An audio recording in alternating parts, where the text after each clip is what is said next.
இன்னைக்கு காலையில் எந்திக்கிறப்பே கொஞ்சம் டயர்டாக இருக்க மாதிரி தான் இருந்துச்சு. ஏன்னா நேற்று வந்து கொஞ்சம் தூங்குறதுக்கு லேட் ஆயிடுச்சு, அதனால் கொஞ்சம் டயர்டாக இருக்க மாதிரி இருந்துச்சு. இப்போலாம் வந்து தூக்கம் சூப்பராக வருது. ஏன்னா வந்து டயட் இருக்கும்போது தான் அந்த 1 வீக் தான் ஒரு மாதிரி இருந்துச்சு.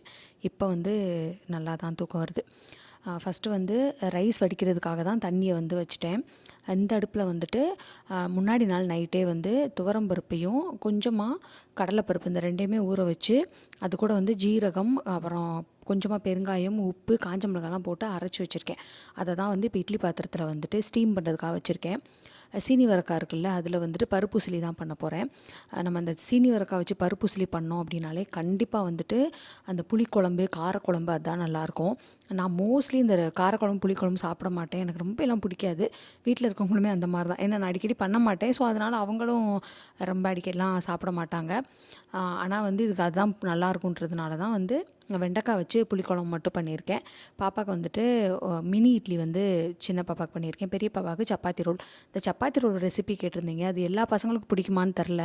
ஏன்னா என் சின்ன பொண்ணுக்கு வந்து இந்த சப்பாத்தி ரோல் சுத்தமாக பிடிக்காது. பெரிய பாப்பாவுக்கு மட்டும்தான் பிடிக்கும்.